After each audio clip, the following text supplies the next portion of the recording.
Mark Magnifico Magsayo, mapapasana all ka na lang. Napakaswerte sa Zuffa Boxing. Magsayo, hindi nga ba nagsisisi sa kanyang paglipat? Carl James Martin, nayaba, nagpalabas ng hinaing.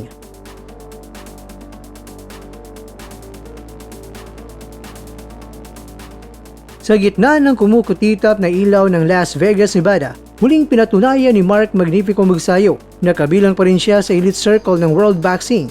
Sa kanyang pinakauling laban sa Meta Apex sa Amerika, ipinamalas ng Pinoy fighter ang bagsik ng kanyang kamao matapos siyang tapusin ang laban kontra sa matapang na Irish fighter na si Fergal McRory sa loob lamang ng 5 round.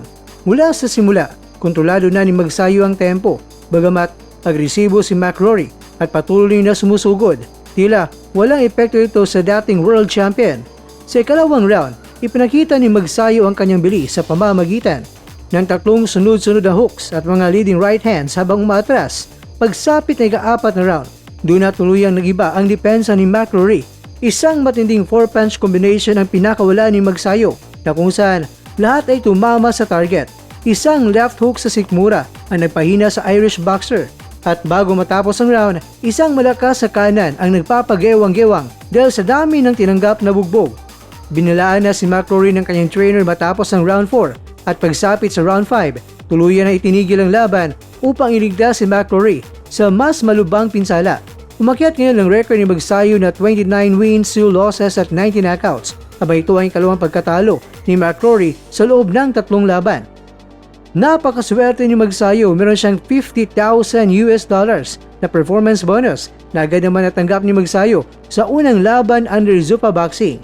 Hindi lang tagumpay sa lona ang nakuha ni Mark Magsayo, kundi isang napakalaking biyaya sa kanyang bulsa. Marami ang nagsabi na napakaswerte ni Magsayo sa kanyang bagong tahanan, ang Zuffa Boxing Promotion. Matapos ang kanyang impresibong technical knockout win, hindi nagatubili ang pamunuan ng Zuffa na ibigay kay Magsayo ang $50,000 o mahigit 2.8 million pesos bilang performance bonus. Ito ay isang pambihirang insentibo para sa isang boksingero sa kanyang debut match sa ilalim ng isang bagong promotion. Sa panayam matapos ang laban, binigyan din ni Magsayo ng pag-akyat niya sa lightweight division ang naging susi sa kanyang bagong lakas. Big difference, the weight, the training camp, the sparring, everything. I'm strong, I'm powerful in this division. Ani ni Magsayo. Matatandaang dumaan sa matitinding pagsubok si Magsayo matapos mawala ang kanyang WBC belt noong 2022 at nakaranas ng sunod-sunod na pagkatalo kina Ray Vargas at Brandon Figueroa. Ngunit silalim ng Zuffa, tila muling nagliyab ang apoy ni Magsayo at ng $50,000 na bonus ay patunay lamang na malaki ang tiwala sa kanya ng kanyang bagong promoter. Samantala, isang matapang na pahayag naman ang binitawan ng undefeated prospect na si Carl James Wonderboy Martin sa kanyang social media account. Diretsang inamin ni Martin ang kanyang frustration sa pagkakaantala ng kanyang US fight dahil sa issue ng visa na nadamay umano sa sitwasyon ng giyera. Narito ang kanyang mga punto. Visa issues. Ilang buwan nang walang linaw ang US visa ng Team Wonderboy. Dahilan kaya hindi sila makalis patungo Amerika. Pangalawa, activity fight sa Mayo.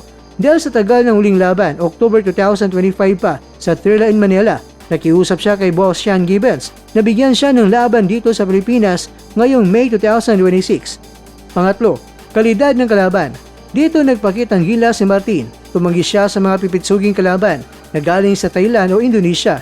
Hinanapan naman po niya tayo ng kalaban pero sabi ko, kung pipitsugin na Thai o Indonesia o sino man na foreigner, wag na lang.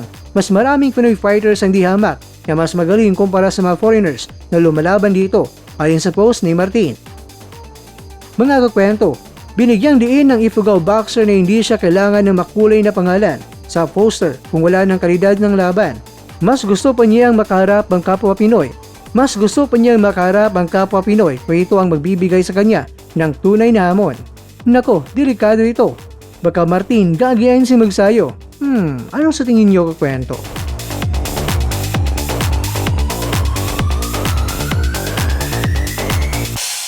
Sa bawat suntok, may pangarap. Sa bawat... Mga kakwento, hanggang dito na lang muna ang ating kwentuhan. Huwag kalimutan na mag-like, share at subscribe Ako po si Mr. Kwento. Ito ang mga kwentong maaring hindi pa nakwento sa inyo. Tayo ng boses ang hindi pa napapansin ng mundo. Samahan niyo akong busisiin ang bawat kwento at bawat sakripisyo ng mga mandirigmang mga Pilipino. Ito ang kwentong di pa nakwento. Pilipinas para sa mundo. Pilipinas para sa mundo.